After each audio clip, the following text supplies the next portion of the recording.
estadual. E eu iniciei na saúde pública desde 85, ano que eu me formei, já na Secretaria de Saúde. O SUS, até então, não existia. Eu participei, de alguma forma, aqui da cidade, das atividades dos grupos que discutiam a reforma sanitária que veio culminar com a 8ª conferência em 86, né?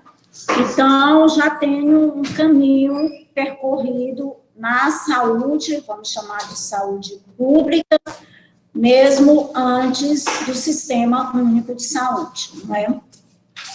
Então, só para contextualizar um pouco o lugar de onde eu estou, que é um lugar que eu gosto muito, não é, de estar, estou rodeada de pessoas colaboradoras aqui do Sistema Único de Saúde que me ajudam a fazer esse SUS, a operacionalizar ele dentro do cotidiano, né? Além, claro, de uma função que eu gosto muito, estou amando fazer, que é de estar como docente com uma série de alunos, os alunos com quem eu tenho aprendido muito também, que a gente tem compartilhado, cada um dentro do seu tempo, dentro da sua experiência, mas um modo de fazer melhor, eu acredito, né? E para falar do SUS, vamos lá na apresentação.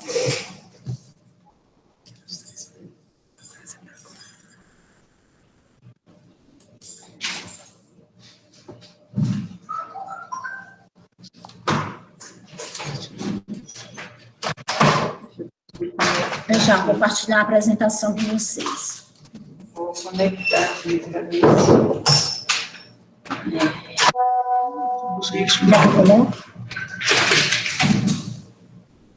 Apresentar agora, é isso? Inscreva.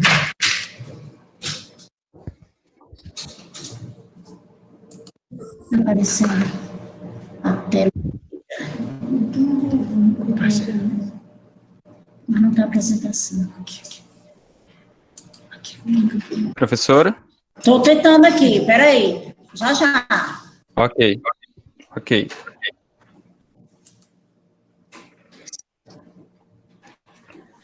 Iniciou a apresentação de tela na sala 1, professora. Só um minutinho, peraí. Estão visualizando o primeiro slide? Na sala 1, professora, agora a sala 2. Agora a sala 2. Então, espera aí, deixa eu ir lá na sala 2, vou minimizar aqui, e na sala 2. Deu certo? Ainda não, professora, ainda não. Ah, porque eu tenho que fazer o mesmo processo, né, na sala 2. Exatamente. Aqui, aí eu tenho que vir aqui, compartilhar, apresentar agora.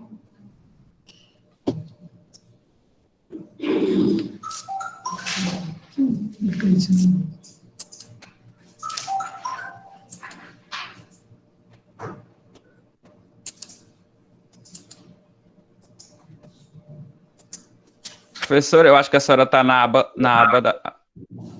Agora sim, tá certo, tudo certo. Tá certo? As duas, então? Sim, as duas. Agora a senhora pode entrar no PowerPoint. Isso. Tá certinho aí? Deixa eu ver, confirmado. As duas estão aparecendo. Bom, é assim mesmo, viu, gente? A gente aprendendo aqui, né? Pense não é fácil não. Então, aqui, né?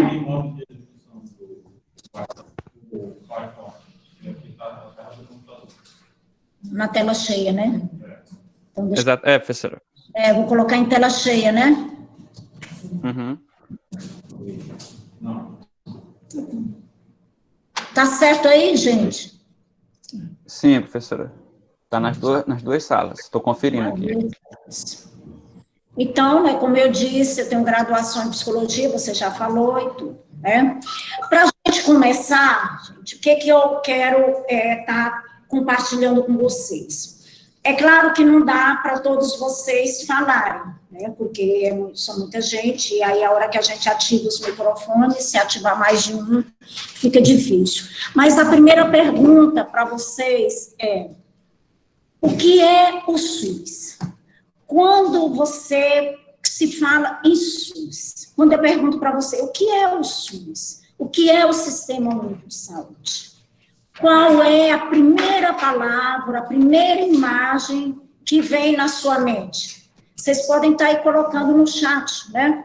E a gente pode ir, a gente vai dialogar com isso num outro momento. Até porque eu não falei, mas nós vamos aqui dentro dessa fala, como são 2 horas, e para não ficar assim muito entediante também, de eu ficar falando o tempo inteiro, então nós vamos ter esse momento em que vamos compartilhar um pouco do que é o SUS, e vou falar um pouquinho da trajetória do SUS, de como ele foi construído, e depois vou mostrar o organograma, que é o tema da palestra para vocês, que é bem formal, é bem oficial, compartilhar um pequeno vídeo e aí abrir para comentário, para nós fazermos uma interação aí a nível de ideias, de percepções que vocês tenham, né?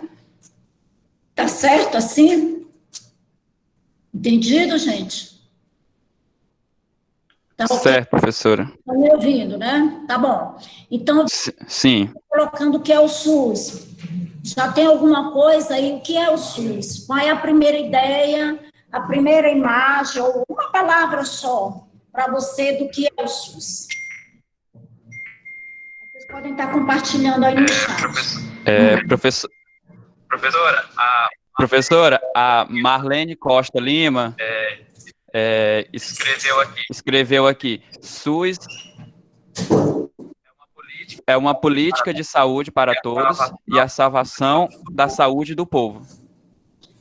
Sim, sim, SUS é uma política de saúde, é a Política Nacional de Saúde, e é um grande sistema, não é, em que atende milhões de brasileiros. Mais alguém? O Esdras diz que o SUS é a universalização da saúde. É o quê? A universalização da saúde. Sim. O que mais? A Alicia, para ela, o SUS é a saúde pública. Sim.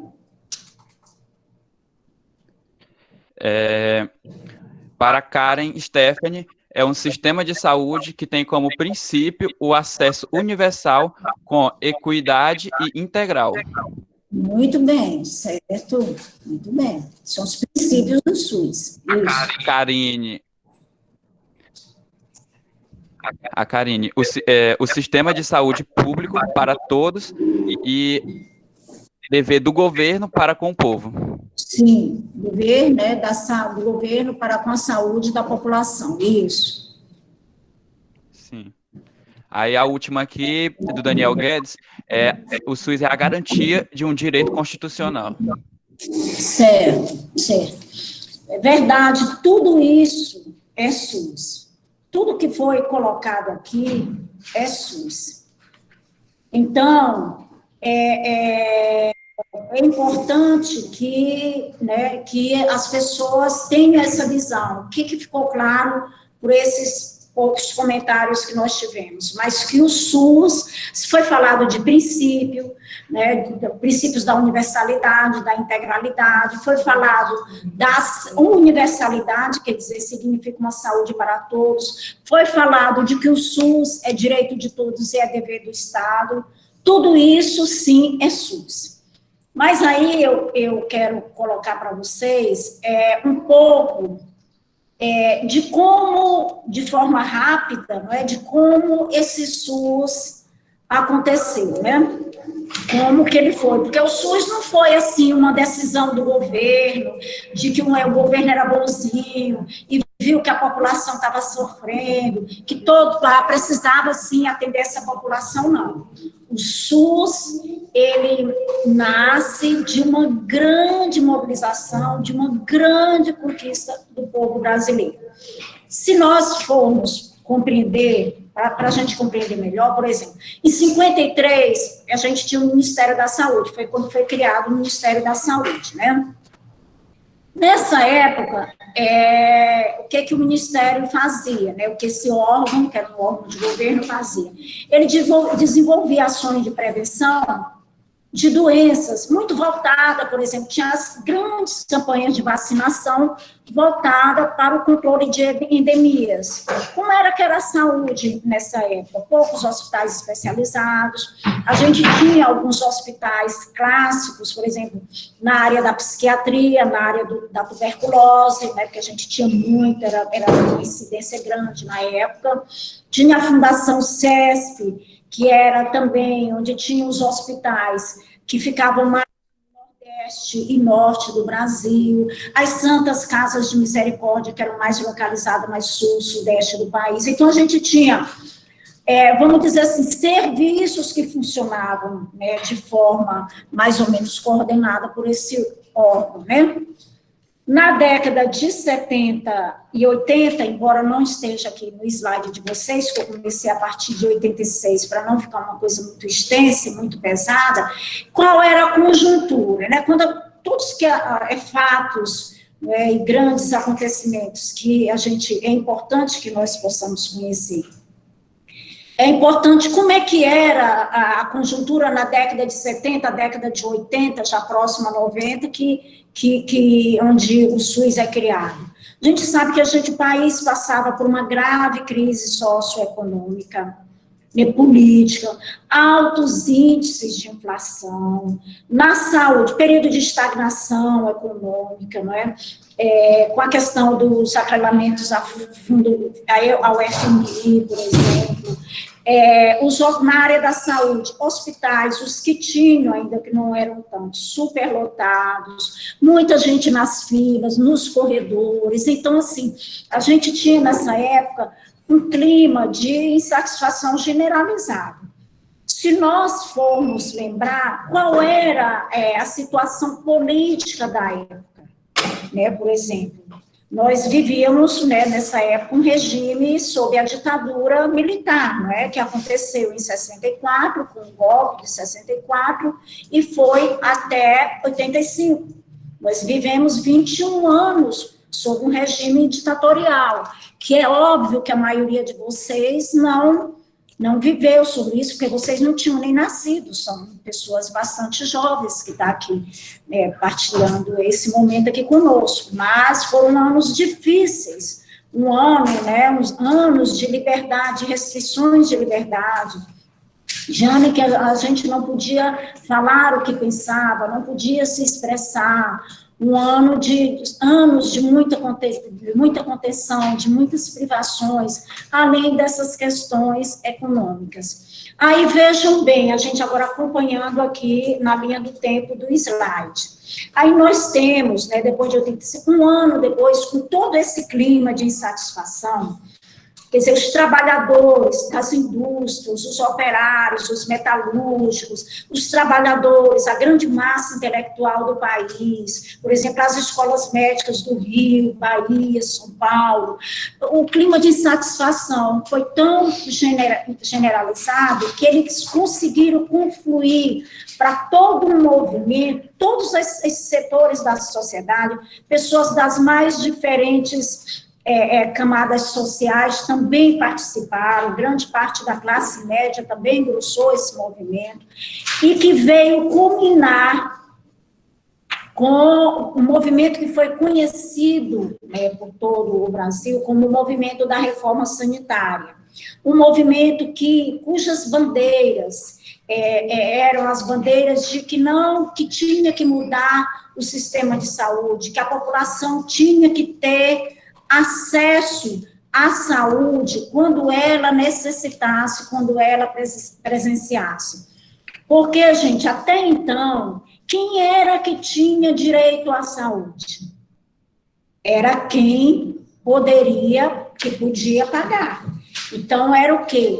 Nessa época, nós tínhamos o INAMPS, não é? O INAMPS e depois o INPS, que eram participados por trabalhadores que contribuíam com uma parte do seu salário, que financiavam esse sistema, e aí eles tinham direito a ser atendidos. Ou então, aquelas pessoas que tinham dinheiro, que poderiam comprar o seu serviço, o atendimento, ou aqueles que não tinham dinheiro porque não contribuíam, e esses ficavam fora do atendimento. Então, aí nós temos 3 tipos de público, a população brasileira se dividiu em 3 grupos. Os que tinham dinheiro e poderiam pagar, os que contribuíam com o INPS, com o INAMPS, tinham ou carnezinho, ou contribuíam porque eram funcionários, ou porque eram pessoas que tinham terra, lavrador, pessoas do campo, que tinham fundo rural, que dava assistência a essa parte de trabalhadores, e aqueles... Terceiro grupo, que eram aquelas pessoas que não tinham como contribuir e ficavam nas filas, esperando algum atendimento pelas Santas Casas de Misericórdia, por essas instituições que tinham também, várias delas conveniadas, quer dizer, o INAMPS e o INPS, eles também compraram serviços no setor privado, para poder complementar esse atendimento.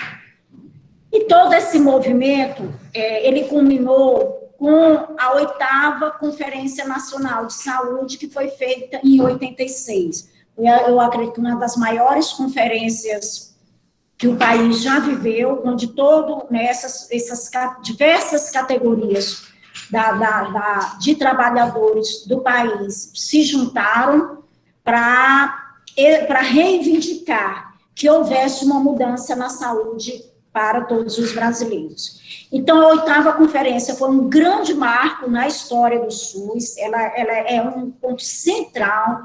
Por que ela tem essa importância toda? Porque nesta conferência, toda a pauta de discussão era em torno dessa nova proposta para se pensar a saúde dos brasileiros. Então, a 8ª conferência, ela teve as suas resoluções em carta, né? Teve várias resoluções. Dentro dessas resoluções, lá já tinha a necessidade de um sistema de saúde que fosse para todos, que todas as pessoas, independente de classe social, de cor, elas tivessem direito à saúde. E que o Estado era obrigado e era o responsável para dar as condições que favorecessem a assistência à saúde dessa população.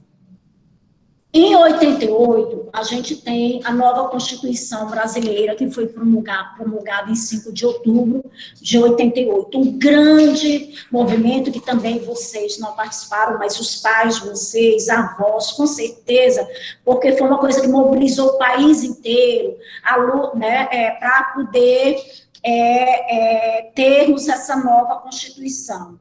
Nessa nova Constituição, o Sistema Universal de Saúde, ele é criado. Ele já está dentro dos artigos da nova Constituição, com bases na resolução, em todas as decisões que foram tomadas como proposta do Movimento da Reforma Sanitária e que constam na pauta da 8ª Conferência Nacional de Saúde. Então, o SUS, o Sistema Único de Saúde, ele é criado em 88.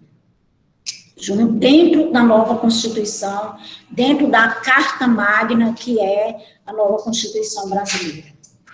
Em 1990, é que nós temos a regulamentação desse SUS através das leis orgânicas, que nós chamamos, que é a Lei 8.080 e a Lei 8.142. Então, a operacionalização do SUS, ela começa a partir de 90. Então, nós temos a Lei 8.080, que é uma lei que ela normatiza o SUS, ela faz as atribuições de poderes do SUS, não é, e rege o sistema a nível nacional.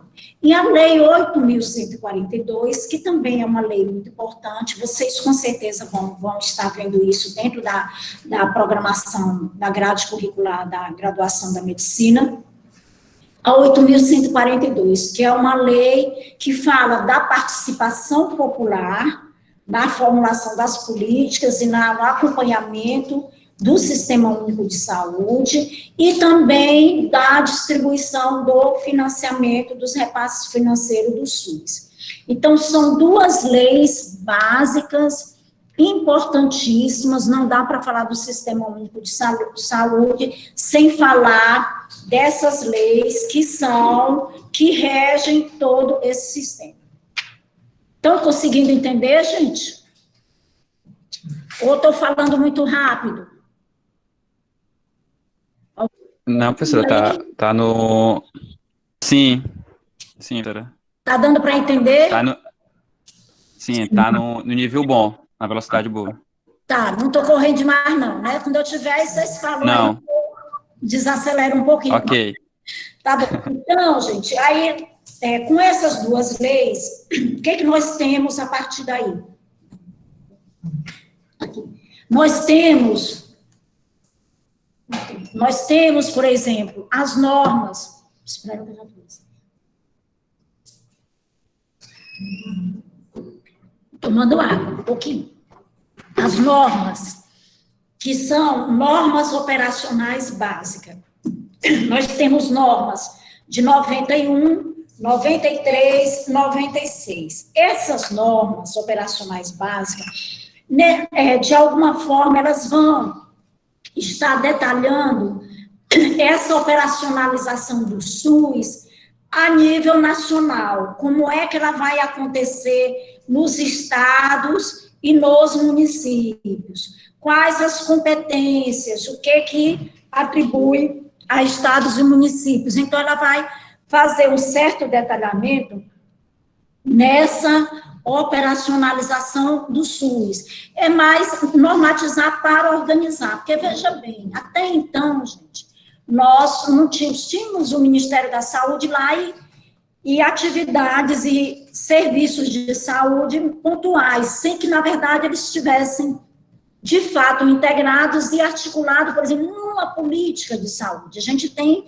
essas coisas mais ou menos pontuais. E aí, depois do SUS, as leis e as NOBs, elas vêm dar um pouco, vamos dizer, de ordem, de normatização nesse fluxo, nos serviços que passaram a ser executados no território brasileiro. A última NOB foi de 96, depois nós tivemos em 2001 o que a gente chama de NOAS. É uma outra norma, só que é uma norma que chama Operacional Assistencial da Saúde. Ela é bem mais voltada para a assistência à saúde. Significa o quê? Que ela amplia as responsabilidades dos municípios, que já foram colocadas um pouco nas NOBs, né? Ela amplia essas prioridades, e ela estabelece o processo de regionalização, que é muito importante, que hoje é uma estratégia bastante atual, quando se discute a realidade do SUS hoje, a regionalização. Hoje, por exemplo, eu estou aqui dentro de uma regional, que é uma referência do SUS na região de saúde, da macro-região. Então, isso aqui já é produto e processo dessa regionalização, que a gente vai poder falar um pouco mais e visualizar um pouco mais dentro dessa explanação. Então, a NOAS, ela vem, além disso, regionalizar, ela hierarquiza, ela dá uma organizada na hierarquização dos serviços. Quando a gente fala em hierarquização dos serviços, o que a gente pensa? Que existe um serviço melhor que o outro e tal? Não, mas que existem níveis de complexidade diferente nos serviços. Então, isso é hierarquização. Então, você vem da atenção básica, atenção secundária, atenção terciária. Você vem atenção primária de saúde, você vem toda a parte ambulatorial especializada, né, hospitalar. Aí você tem nível de alta complexidade, com doenças mais graves, que requerem um nível de acompanhamento, de assistência e de estrutura do SUS, bem mais complexas. Então, essa que a gente chama de hierarquização. Tá claro? Eu tenho muita dificuldade, assim, porque eu não vejo vocês e tudo, mas eu imagino, quando não tiver claro, vocês vão botando aí no chat, eu ler para responder, tá bom? Sim, professora, tá todo mundo gostando. Bom, aí depois disso, aí a gente está vendo na linha do tempo, nós, por exemplo, de 86, com a conferência 88, depois, em 2006, nós temos o quê? O Pacto pela Saúde, que também é um marco na saúde, porque ele vai intensificar um pouco a regionalização, mas ele traz algo muito importante, que é pactuação. Quando a gente pensa em pactuação, o que isso quer dizer para nós? Ora, para eu pactuar alguma coisa, por exemplo, se a Marlene está aqui do meu lado, para eu pactuar com a Marlene, a gente precisa conversar e ela concordar. Eu não vou pactuar sozinha, não é isso? Então, esse pacto, gente, foi a primeira iniciativa que foi tomada pelo Ministério, por iniciativa do Ministério, para conversar com os gestores estaduais e municipais e fazer uma pactuação. E, para isso, eles utilizaram de um instrumento que se chama TGC, Termo de Compromisso do Gestor, TCG, onde pactuava, por exemplo, cada estado, e aí cada município pactuava o que ele iria fazer, o que era de responsabilidade fazer, como ele ia fazer, e o gestor assinava. Dentro desse pacto, nós temos indicadores que foram considerados muito importantes pelo conjunto dos gestores, pelo conjunto das autoridades sanitárias do país nessa conjuntura. Que indicadores são esses? São, primeiro, atenção à saúde do idoso. Foi um dos indicadores que constam do Pacto pela Saúde. Aí nós temos um segundo indicador, controle do câncer de colo e de mama. Até hoje nós sabemos, vocês que são estudantes, que o câncer de colo e de mama matam muitas mulheres ainda nesse país, especialmente no norte do país e no nosso nordeste, ainda muita gente morre por câncer de colo e câncer de mama, e nós sabemos que nos países desenvolvidos o câncer de colo já é uma realidade distante. Então, assim, desde 2006, o governo tem primado e priorizado os cânceres e a política de oncologia, e esse pacto, o que ele fez? Vocês, gestores dos municípios, têm que assumir a responsabilidade de fazer a prevenção de câncer de colo e de mama para as suas mulheres. Isso cada um teve que assumir. Depois a gente pode perguntar, isso aconteceu ou não? A gente pode depois conversar sobre isso, né? A outra coisa, a redução da mortalidade materna, infantil e fetal. A mortalidade materna é ainda um grande desafio dentro da política de saúde em nosso território. Nós, aqui mesmo no Maranhão, não muito distante, é um estado em que o governo considerou eixo prioritário. Nós temos Força Estadual de Saúde, porque a mortalidade materna atinge índices ainda altos para a realidade, que precisa de medidas enérgicas, precisa ser considerada a prioridade das prioridades, para que a gente realmente reduza a mortalidade materna, onde já é realidade distante dos países que realmente fizeram enfrentamento a esse desafio. Tanto mortalidade infantil, nós avançamos já no Brasil, em termos de redução, mortalidade materna e infantil, mas precisamos avançar, e especialmente os estados aqui do Norte e Nordeste precisam avançar ainda muito mais para que a gente não veja nossas mães, muitas delas ainda jovens, vindo a morrer por óbitos evitáveis, não é? Dentro da formação de vocês, vocês vão poder ver, por óbitos evitáveis, muitas vezes por falta de um pré-natal, né, que realmente tenha sido resolutivo, né, e que tenha conseguido identificar os problemas de uma gestante e ter dado encaminhamento para a solução deles. Então, esse é um indicador muito importante. Outro é o indicador fortalecimento da capacidade de resposta a problemas emergentes, a doenças emergentes, como a dengue, como a hanseníase, que não é emergente, ela já vem de muito tempo, mas ainda é um problema, a malária, a influenza, vocês verem aí que nós já tivemos muito problema, as hepatites, as AIDS, então, nesse pacto, tudo isso foi considerado, para que o país tivesse condição, o Estado tivesse condição, o município tivesse condição de dar resposta prática, eficaz a esses problemas, como a dengue, por exemplo. Então, isso também foi pactuado em 2006. Aí, sim, promoção da saúde, as várias atividades de promoção da saúde, que a gente sabe que ela começa desde o saneamento, né, até questões simples e que envolvem uma intersetorialidade toda quando a gente fala de promoção da saúde, e o fortalecimento da atenção básica.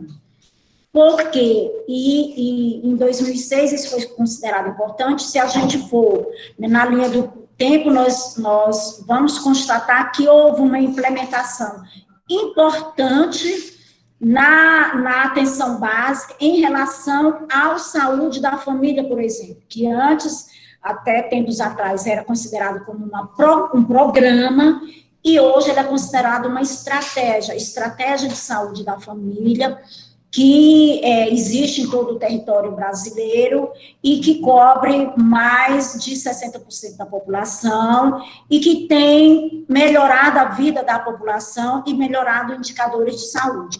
Isso foi pactuado também em 2006. Em 2011, eu vou tomar mais uma aguinha aqui, gente. Em 2011, o que a gente tem um instrumento muito importante, que é o decreto 7.508, que ele vem, o que é esse decreto? Ele vem regulamentar a lei 80/90, que foi criado em 1990 e só foi regulamentada através de decreto em 2011. Esse decreto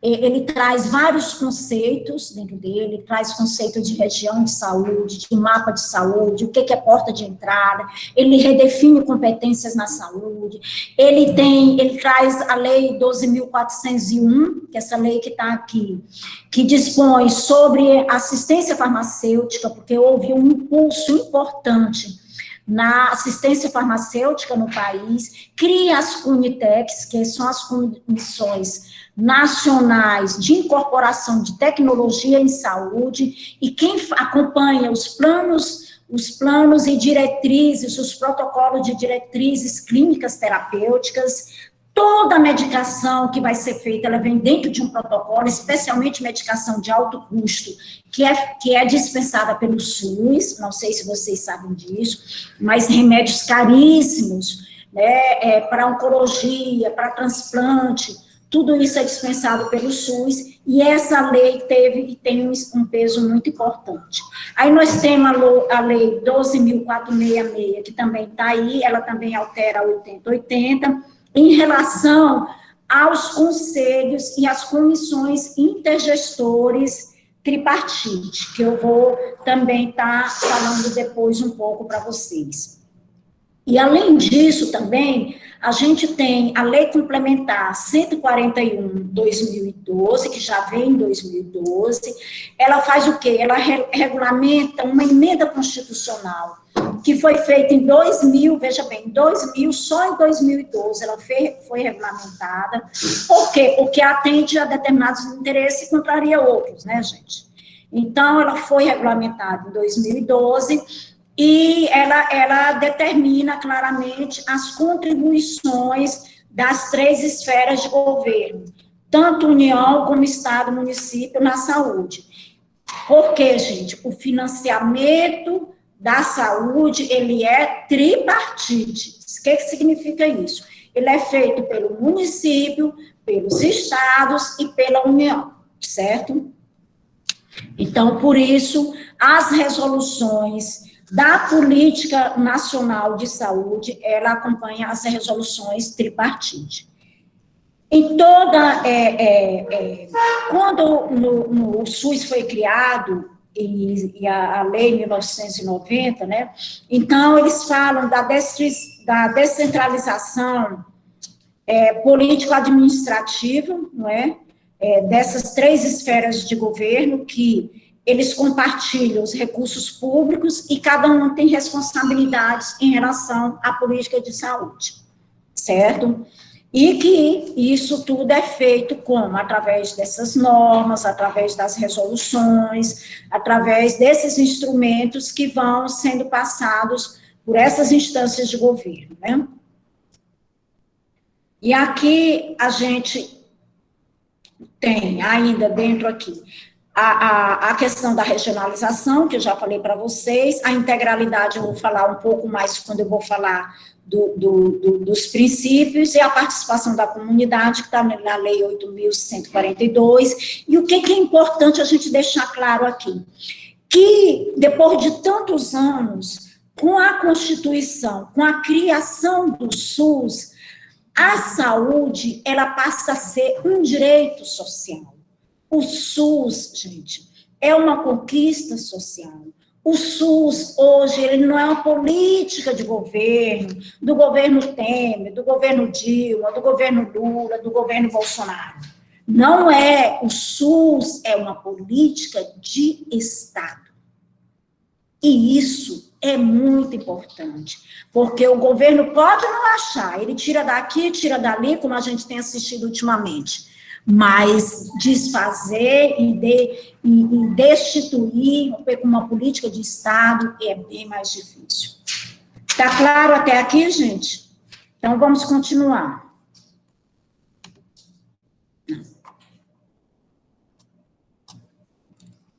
Essa tela.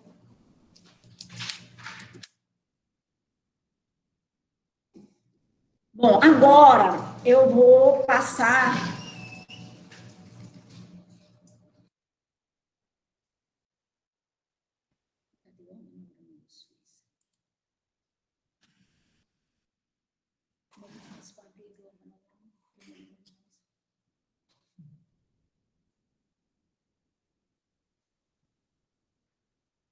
Só um minutinho aqui, gente.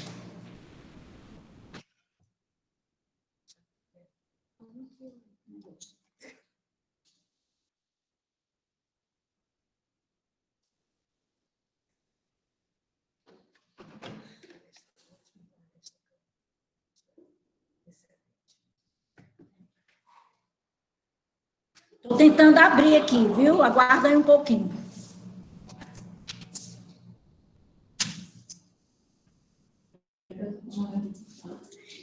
Então, esse aqui é o organograma do Ministério da Saúde. Eu sei que é chato falar de organograma e ficar explicando esses quadradinhos aqui tudinho, então, mas o SUS, ele é enorme, gente. O SUS, depois eu vou mostrar para vocês algumas coisas que eu sei que vocês nem imaginam que tem no SUS, mas ele é enorme. Então, aqui é só para apresentar para vocês, ele está disponível. Ele está disponível no site do Ministério, ele é a versão 2009. Então, vocês podem acessar ele, só coloquei aqui para vocês visualizarem, tá bom?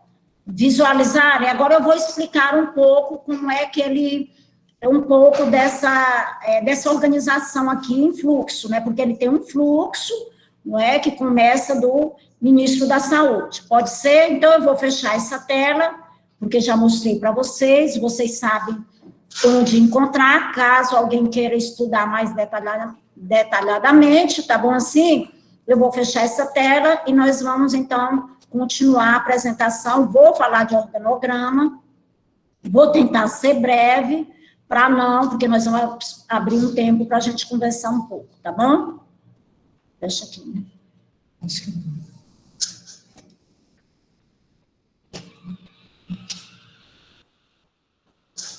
Mas eu acho que fechou. Certo. Então, vamos ver. Então, o Sistema Único de Saúde é composto pelo Ministério da Saúde, pelas secretarias estaduais de saúde e pelas secretarias municipais de saúde. Isso está lá no organograma. Então, o que é o Ministério da Saúde? Ele é o gestor nacional. Ele formula, ele normatiza, ele fiscaliza, ele monitora, ele avalia políticas, e ele faz isso como? Ele faz isso articulado com o Conselho Nacional de Saúde, com a Comissão Intergestora Tripartite, que eu vou explicar depois para vocês o que é.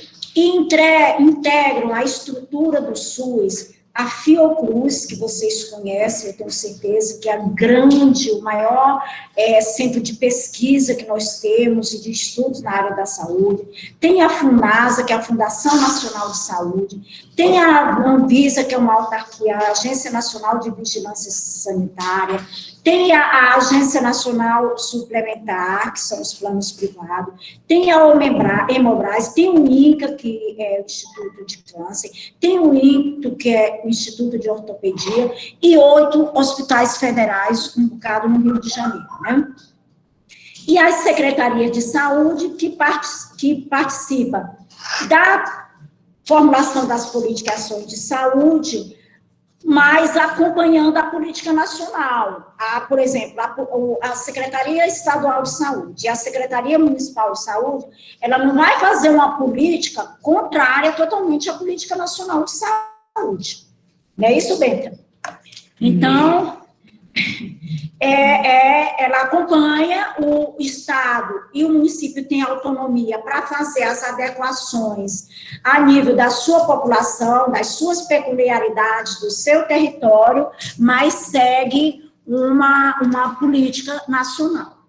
Então, cada um, o Estado a nível estadual e o município, quer dizer, o secretário estadual de saúde é o gestor do SUS, o gestor nacional é o ministro da Saúde, e no município é o secretário municipal de saúde.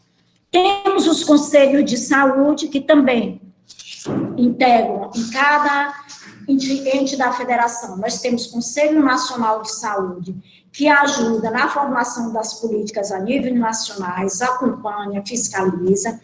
Nós temos o Conselho Estadual de Saúde, que faz a mesma coisa a nível estadual, e nós temos os conselhos municipais de saúde, que faz toda essa atividade de acompanhamento da execução das políticas de saúde, de tudo aquilo que foi planejado pelas secretarias dentro do município.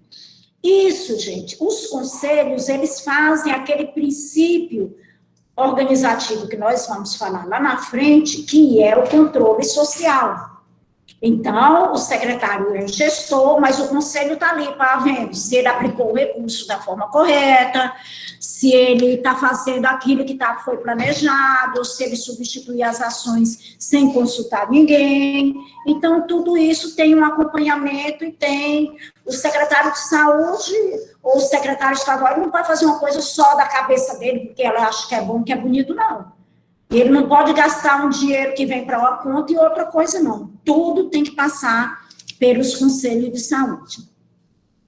Nós temos também as comissões intergestores, quando eu falei do ministro, as comissões intergestores, também nas 3 instâncias, tripartite, que é da União, a nível nacional, bipartite, que é a nível estadual, e CIR, que é a nível regional.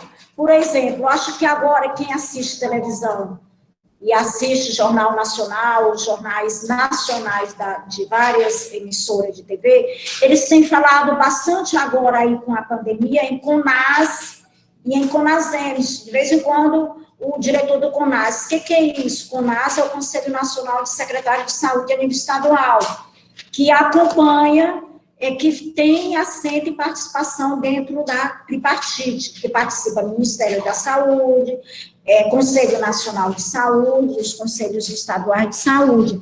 Então, por exemplo, toda nessa época de pandemia, essas articulações, esses colegiados, eles estão em contato com o Ministério da Saúde para fazer a formulação e acompanhamento dessa política. Eita, eu estou falando muito.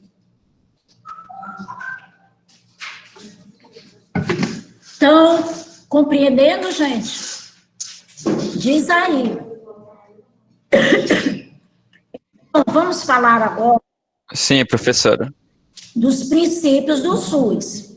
Nós temos, já de alguma forma, nós falamos, universalização. O que é a universalização? Significa para todos. Gente, o SUS não é para pobre, não é para preto, não é para quem não desempregado. O SUS não é para quem é católico ou crente. O SUS é para todas as pessoas que precisam. Quando ocorre, por exemplo, alguém vem na justiça, vai procurar um remédio, por exemplo, vai na secretaria e não consegue, aí hoje é muito comum as pessoas irem no promotor, no juiz, faz o que a gente chama de judicialização. Aí tem algumas pessoas que dizem, fulano é rico, tem dinheiro, para que o SUS tem que dar isso para ele? Tem. O SUS tem que dar para todos que precisam, entendeu? Porque ele foi feito para isso. E esse é o princípio da universalidade, compreende? Então, não importa se ele tem dinheiro ou não, ele tem direito. Agora, é claro, gente, que aí vocês vão me perguntar que existe critérios e princípios, existe portas de entrada, existem filas, e claro que quem precisa mais, e aí eu vou falar do princípio seguinte, da equidade, que é diminuir, é um princípio que visa diminuir as desigualdades. Então, ele significa o quê? Que a gente tem que tratar desigualmente os desiguais, investindo mais onde a carência é maior. Então, por exemplo, quando eu falo para você dois exemplos de que quem tem dinheiro também tem direito, tem, mas também como quem tem direito, também quem não tem dinheiro também tem direito, então você também, o princípio da equidade, ele é muito importante quando você tem que tomar uma decisão, por exemplo, que você tem duas situações conjuntas ali, entenderam? O que eu quis colocar para vocês. Então, todas as pessoas, exatamente, apesar de todas as pessoas possuírem direito aos serviços, as pessoas não são iguais, e por isso elas têm necessidades distintas e condições distintas para ter acesso à necessidade. Então, como o SUS ele é tão amplo, gente, ele dá para nós, na condição de gestores, muitas possibilidades de encaminhar situação de uma pessoa que precisa. Eu digo isso pela toda a experiência que eu já tive. E para os meus alunos, eu costumo colocar eles em situações onde eles possam ver, dando os exemplos de que sempre é possível se fazer alguma coisa. E o que é a integralidade? É que, de maneira bem simples, é você poder dar continuidade e pensar que o ser humano, ele não é, por exemplo, só a doença.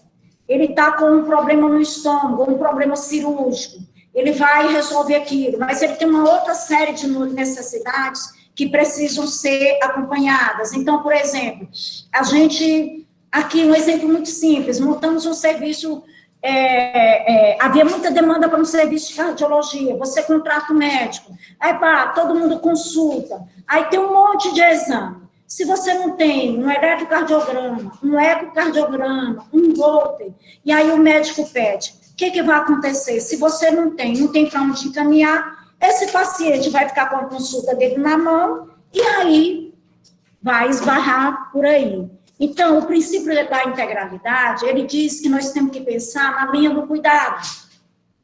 Quer dizer, quando você, por exemplo, o gestor pensa em montar um serviço, ele tem que pensar que aquele serviço vai levar a outras necessidades que ele precisa ter, senão não vai adiantar nada, a pessoa vai descobrir que está doente e não vai ter o que fazer, entendeu? Então, nós temos que criar uma linha onde haja uma continuidade no diagnóstico, no tratamento, na recuperação das pessoas em adoecimento, tá bom? Os outros princípios, nós chamamos de... Esses princípios, a universalidade, a equidade e a integralidade, nós chamamos de princípios doutrinários do SUS. São princípios com os quais não se pode abrir, que regem todo esse grande sistema. Os outros princípios são princípios organizativos, que é a regionalização e hierarquização, que eu falei um pouco para vocês quando eu falei das normas, né, que é a regionalização, ela é um princípio de articulação entre os serviços que já existem e tem sempre uma região de saúde envolvida. E a hierarquização, que são os níveis de atenção, como eu já coloquei para vocês. Quanto tempo nós já temos aí, gente? Só para eu ter uma ideia. 11 horas, então nós já temos 1 hora. Depois eu vou botar vocês para falarem. Então, e aqui é só para reforçar a responsabilidade pelo funcionamento do SUS, né? Nós temos a União, que ela... o SUS é o Ministério da Saúde, nesse nível, né? Ele é o principal financiador da rede pública de saúde. Muita gente pode dizer, mas o Ministério da Saúde bota muito dinheiro, é quem mais coloca dinheiro. Gente, mas também é quem mais arrecada, né? Olha o tanto de tributo e impostos que a gente tem que pagar a nível federal, né? Por isso ele é o principal financiador. Então... mas também ele conta com vários convênios, várias participação de OPAs, de OMS, de ONGs, né, que são instituições renomadas e que contribuem para toda a política e o próprio financiamento da saúde. E temos ao nível de estados e Distrito Federal, que são os estados que executam a política e planejam a política de saúde a nível estadual, respeitando, como eu já disse, a política federal. E os municípios, que é quem executa. Na verdade, gente, quem executa é o município. E por quê? Porque no município é que mora as pessoas que moram o doente, é lá que ela adoece, é no município onde tem o hospital, é no município onde tem a clínica, é no município onde toda a estrutura acontece e onde as pessoas estão.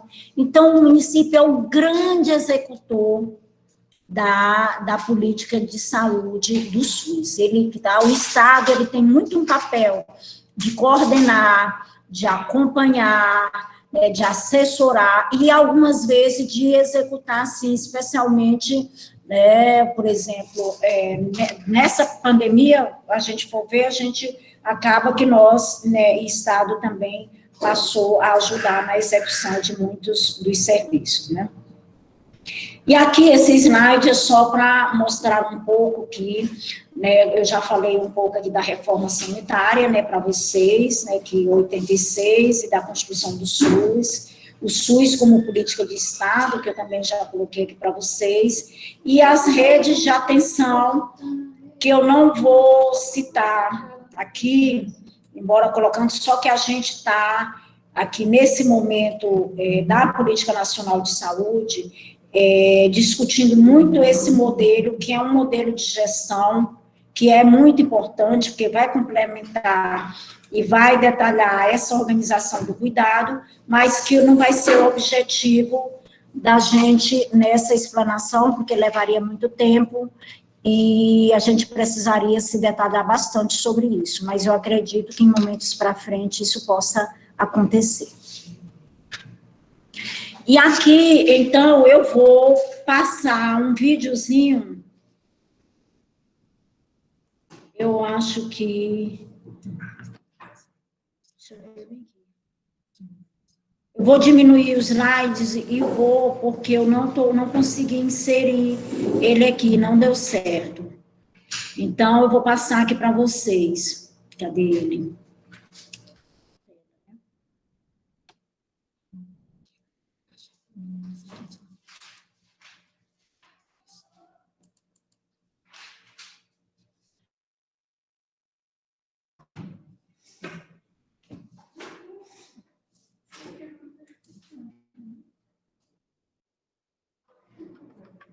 Abriu aí, gente, para vocês? Sim, professora. Então, é um videozinho curto, mas... Tá, ok. Então, achei interessante trazer isso Ok. para vocês.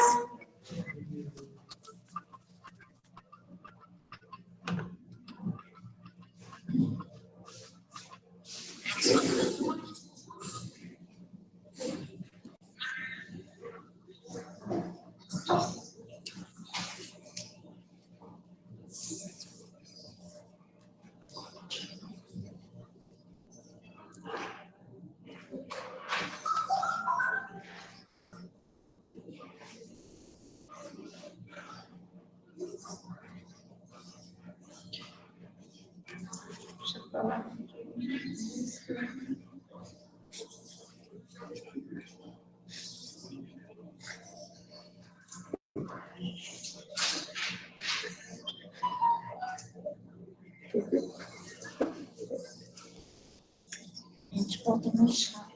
O pessoal escreveu no chat.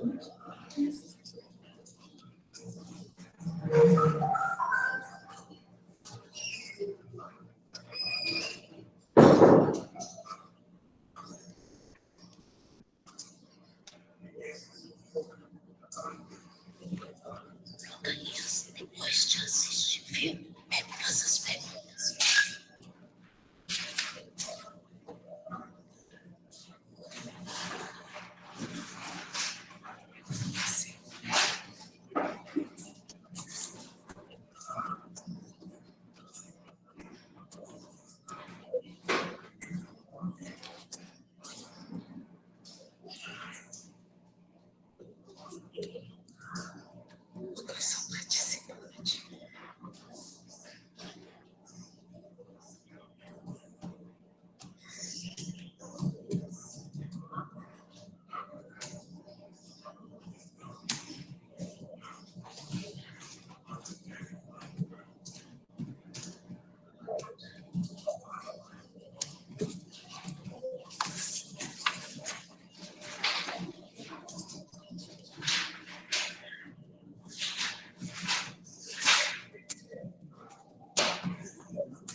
E aí, gente?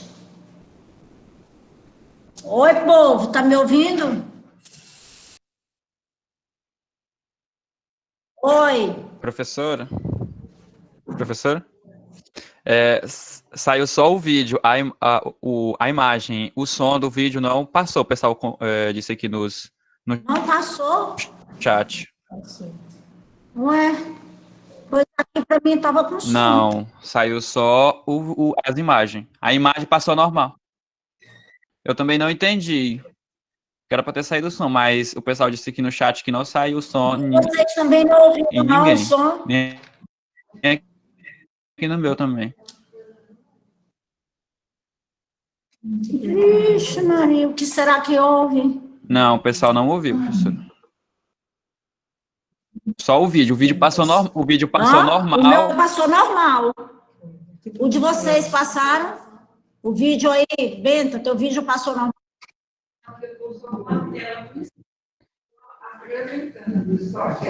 Ah, porque ela não botou lá, ela ficou. Sim. Aí, como é que eu faço com o som? Vixe, tem tão interessante. Às vezes isso O que acontece. poderia Essa ter. parte eu ainda bem não. Como que eu poderia resolver essa. Professora, eu. Manda. Deixa eu ver aqui. É algum problema no vídeo na hora de compartilhar, mas eu não tô conseguindo entender o que pode ser, professor. Mandaram o link do vídeo, desse vídeo aqui no chat. Dá para vocês assistirem aí, quem tá, porque eu acho interessante, quem está com o celular, abre aí. Não sei. Vou digitar o link no chat. Vê se consegue abrir, ele é bem interessante. Poxa vida.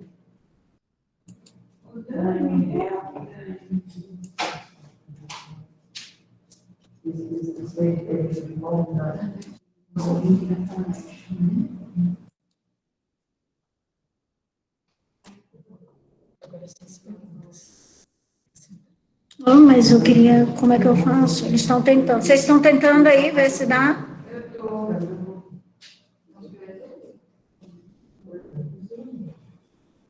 Acho que é melhor.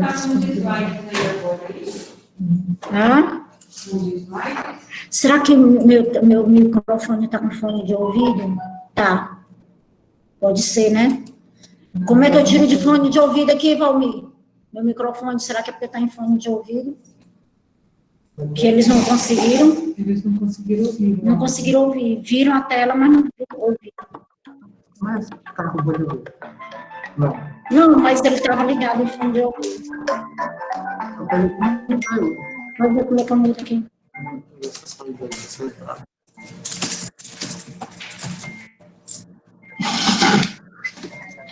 Alguém conseguiu?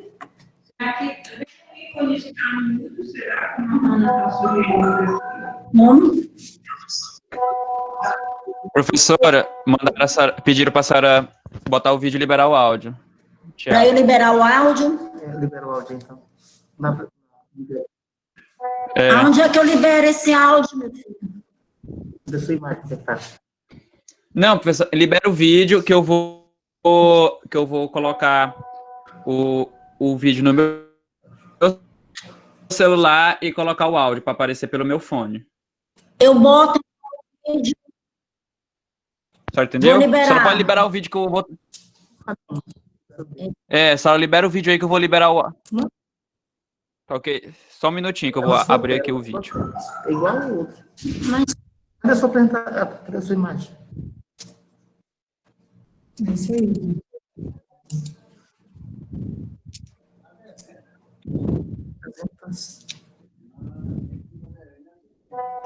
Tudo bem, pessoal?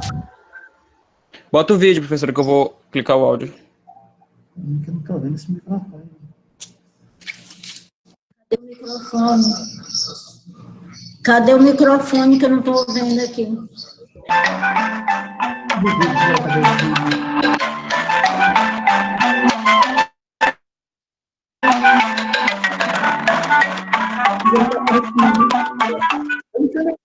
Vou clicar aqui que eu vou compartilhar. Abre o vídeo, professora. Espera aí. Está compartilhando aqui, ó. Que é o que todo mundo.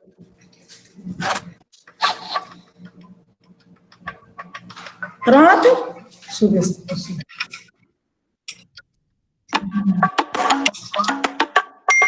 Tá saindo o áudio?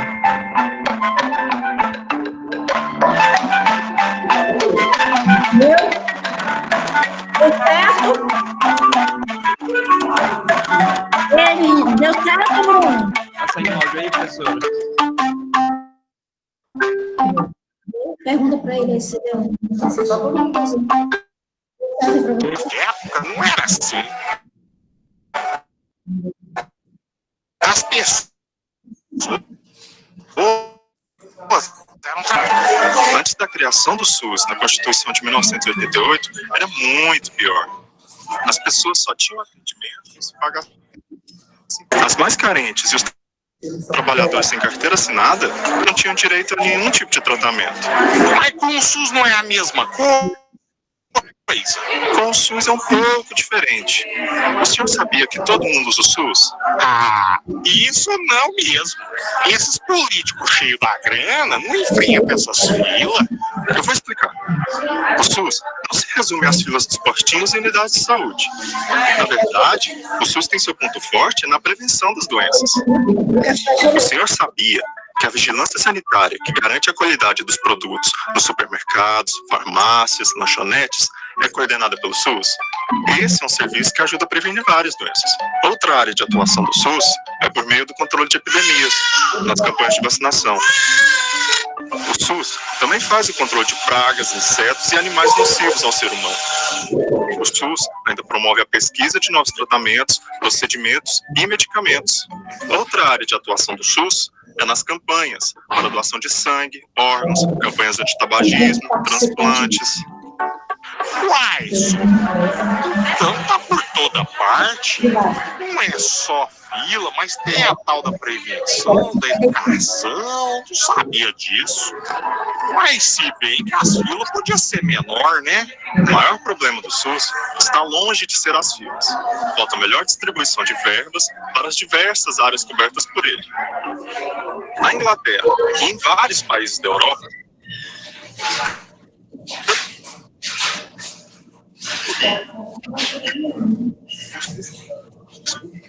como pop em hospital, eu tenho certeza que ia melhorar. Precisamos entender que o SUS é de todos nós. Pagamos impostos e temos direito a serviços de qualidade. Temos que nos mobilizar e reivindicar de forma séria a melhoria dos serviços prestados pelo SUS, tanto do governo quanto dos profissionais ligados ao SUS. O senhor já ouviu falar dos conselhos de saúde? Todo município brasileiro tem esse órgão, mas pouca gente conhece. As ouvidorias de saúde e promotorias públicas também dão apoio para fiscalizar e até exigir nossos direitos. Posso? Não é de ver que chegou a minha vez? Até mais, hein? Prometo que agora eu vou prestar mais atenção no trabalho do SUS.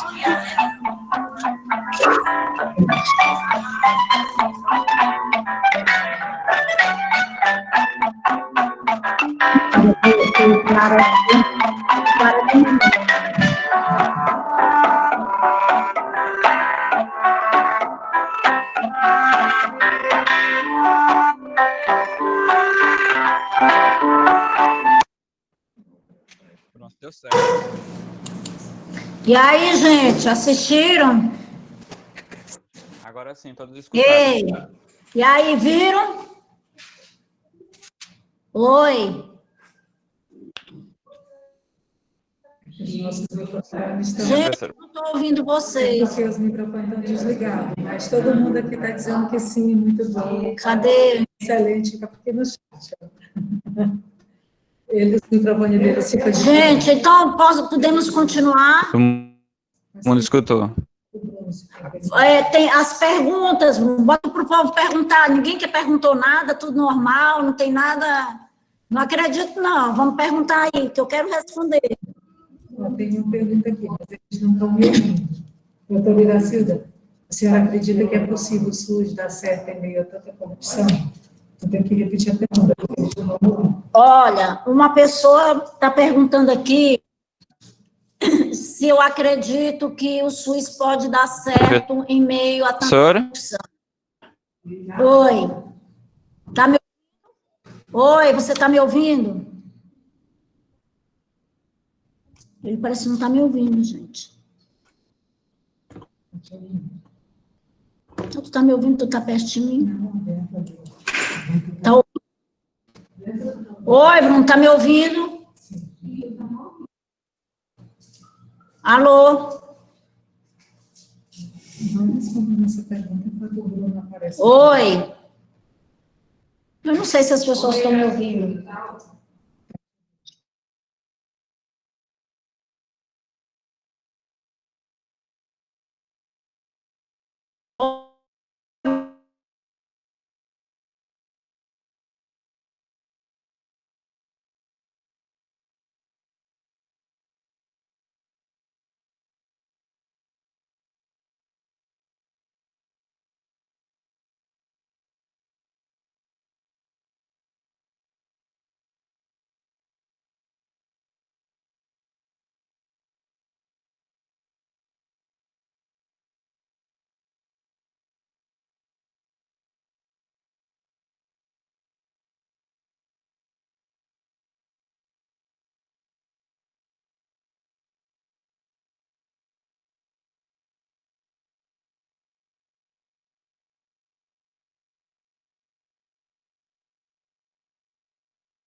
Pessoal,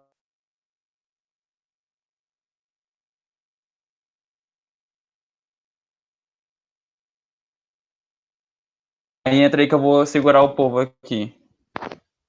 Gente, vocês estão me ouvindo? Que a internet da professora Iracilda caiu. Aí ela perdeu a conexão da palestra. Ela está tentando reconectar lá no computador dela. Ela me ligou aqui. Aí, se vocês puderem esperar um pouco, enquanto ela volta, ela está tentando reconectar lá, que ela está com alguns problemas.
Desculpa, gente, pela demora. Acabei de ligar aqui de novo. Agora que a internet está conseguindo tá voltando. Ela está reconectando as duas salas aqui. Espere mais alguns instantes que ela está de volta. Já está quase terminando.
Sim, isso. Deu certo?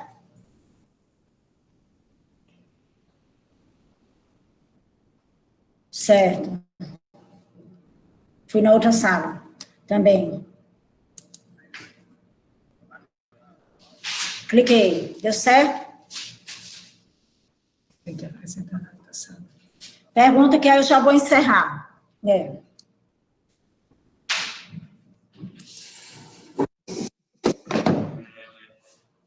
Gente, a professora já conseguiu voltar. Todos estão escutando, tanto o pessoal da sala 1 quanto da sala 2, tá tudo ok? Respondem rapidinho no chat.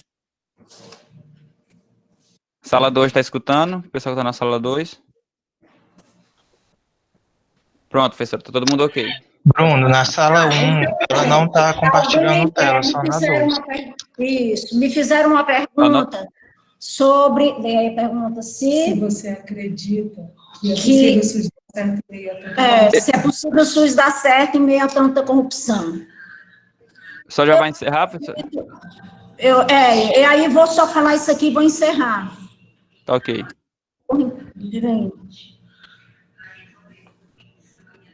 Só um minutinho. Francisco, dá, por favor, para você... Conversa bem com ele, não é possível, gente, um negócio desse. Olha, o que a gente tem hoje? Nós temos um SUS, mais de 75% da população, o SUS é a única opção de assistência à saúde. Nós temos serviços e políticas do SUS que é referência para o mundo inteiro, como a Política Nacional de Transplantes, como o Hemocentro, com as hemorredes, né, que houve um investimento importante de 10 anos para cá, como, por exemplo, o resgate de emergência e atendimento pré-hospitalar em situações de acidente, o SAMU. Você tem um acidente no país, por menor que seja a cidade, quem é que chega primeiro? O SAMU sempre está chegando primeiro. Nós temos um sistema de vacinação que nós conseguimos imunizar grande parte da população em um só dia, por exemplo, nós temos os sábados, em geral, um dia de sábado, a gente consegue vacinar mais de 60% da população. Produção nacional de vacinas para doenças negligenciadas, expansão do programa Saúde da Família, como eu já citei, com a melhoria dos indicadores, igual mortalidade materna, mortalidade infantil, o tratamento da AIDS, que é referência no mundo inteiro, né? A distribuição de medicamentos para o controle de doenças crônicas, como hipertensão e diabetes.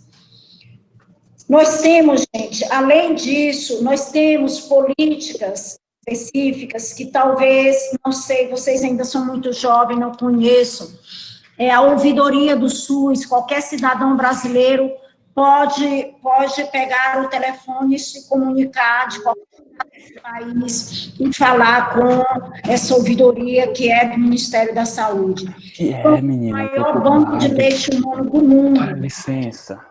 No SUS, nós temos tratamento do tabagismo, inclusive aqui em Imperatriz, nós temos 3 unidades de saúde, uma delas é o Milton Lopes, que tem o tratamento do tabagismo para aquelas pessoas que têm dependência. Nós temos a profilaxia da pré-exposição em várias situações, inclusive do HIV, que é exatamente quando há a necessidade da pessoa tomar medicação logo que foi expostos. Nós temos também no SUS, gente, cirurgia, inclusive a mudança de sexo, exige todo um rigor, não é, de acompanhamento, não é, desde psicólogo, desde que essa mudança é indicada por equipe médica e tudo, o SUS realiza gratuitamente. Nós temos também no SUS cirurgias reparadoras para mulheres vítimas de violência. Nós temos o tratamento para a hepatite C, também, que é um tratamento muito importante e que a hepatite C acomete grande parcela da população. Nós temos a implantação do DIU de cobre, que dá mais segurança e proteção para a mulher. Nós temos hoje a vacina contra o HPV, que é hoje administrada, inclusive, em adolescentes. Nós temos, mais recentemente, a política da farmácia viva, que é com plantas medicinais e com vários elencos de plantas que já são estimuladas, e nós temos na região municípios que já adotam essa política, como é o caso, por exemplo, do município do Amarante, que tem uma farmácia viva, muito importante, que tem ajudado a população. Nós temos hoje, credenciadas pelo SUS, e hoje você consegue fazer pelo SUS, as terapias alternativas de yoga, meditação, acupuntura e outras terapias que eu não falei. Nós temos, por exemplo, no SUS, diagnóstico para doenças raras, que também muito importante. 13 milhões de pessoas no SUS têm doença rara. Por exemplo, como a fibrose cística, não é? A acromegalia, atrofia muscular, espinhal, entre outras, e que exige todo. Nós temos pacientes com doenças raras aqui da região da Açailândia, do município de São Francisco do Brejão, e que nós acompanhamos, inclusive fazendo medicação aqui no hospital regional. Vem equipe de São Paulo só para treinar a equipe técnica daqui, a administração desses pacientes. Por que eu trouxe isso para vocês? Porque, gente, o SUS tem sido lembrado por muita gente como aquilo que não dá certo, como que funciona ruim. E pesquisas já foram avaliadas e, mais recentemente, alguns jornalistas publicaram na Folha de São Paulo, com a jornalista Cida Bento, como outro jornalista que publicou na Folha da UOL, falando do SUS invisível, que muitas dos tratamentos que acontecem com o SUS, muita gente não acontece, e muita gente utiliza o SUS, mesmo sem saber que o SUS, por exemplo, você vai num hospital que tem, por exemplo, a oncologia aqui, que é no Hospital São Rafael, você vai lá e você não, é um serviço pago pelo SUS, e você não vê uma placa de SUS. Então, é preciso que nós compreendemos o SUS, que possamos fazer a utilização deles, que possamos fazer a crítica construtiva para que esse sistema melhore. Afinal, foi um sistema que foi criado por pressão popular, por mobilização da população, é patrimônio do povo brasileiro o Sistema Único de Saúde. E para vocês que serão médicos, que vão estar atuando no sistema, é importante conhecer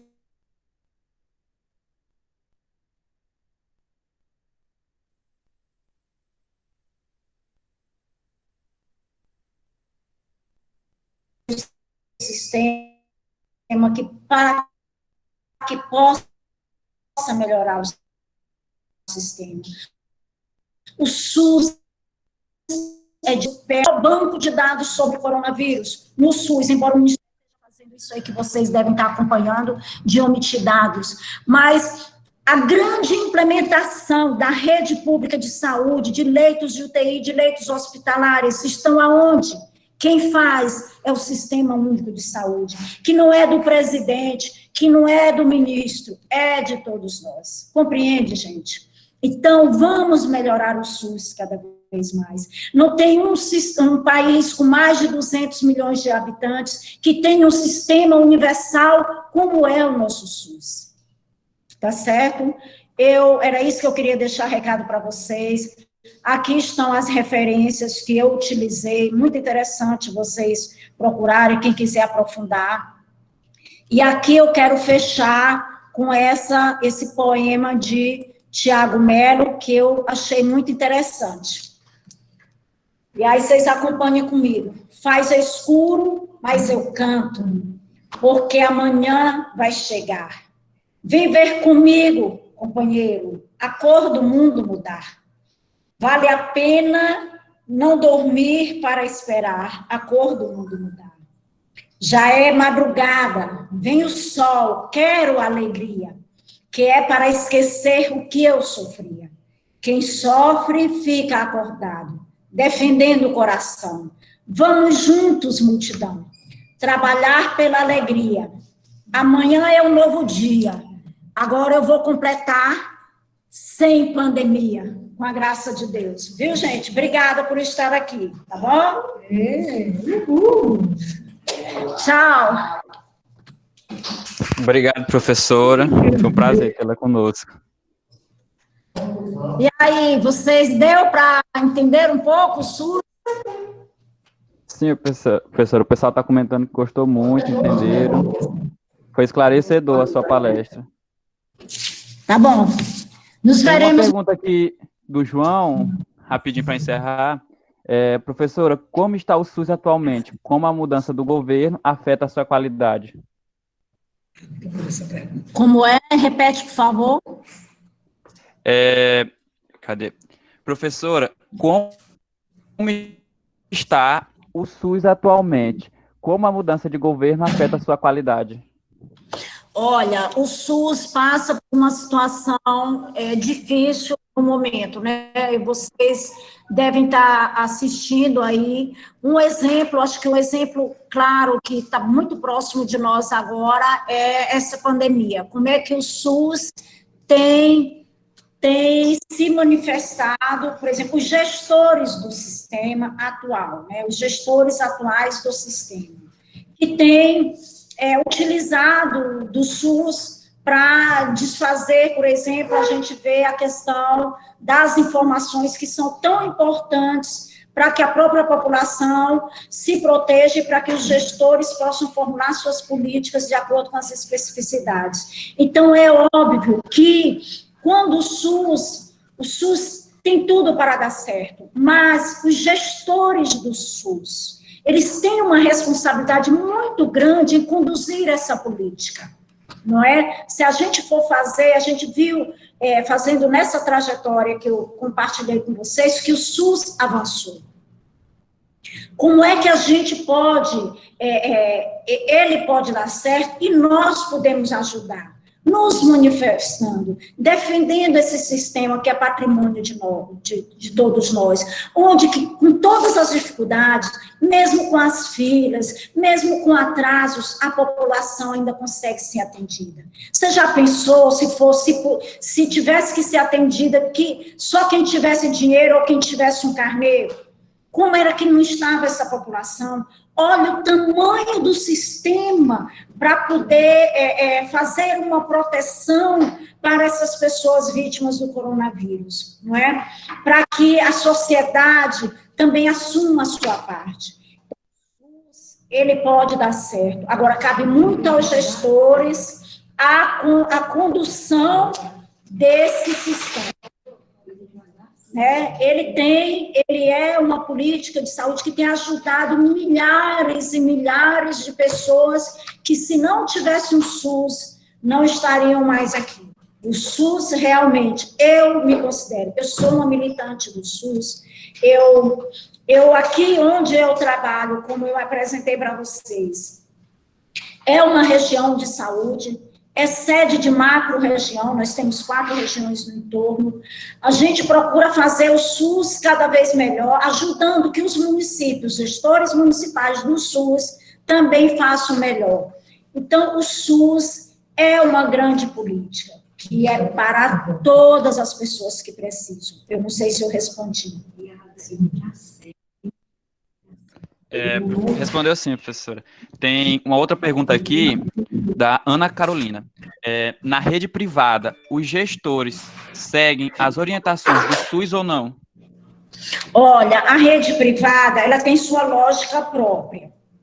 Por exemplo, agora ela tem algumas obrigações, por exemplo, a informação, notificação na rede privada, eles são obrigados a compartilhar com o SUS, que é o Banco de Dados Nacional. Até porque a maioria dos setores privados, os hospitais aqui de Imperatriz,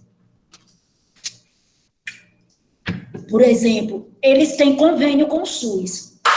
Então, por exemplo, nós temos UTIs nos hospitais privados, que é a maioria deles. Por exemplo, quando a gente tem essa pandemia agora, então, todas as informações, eles são obrigados a passar para o banco de dados do SUS, entendeu? E alguns controles, no caso, por exemplo, especialmente de epidemias, eles são obrigados a participar, por exemplo, dentro das captações, das capacitações, a ter um fluxo. Agora, eles são regidos pela lógica do privado.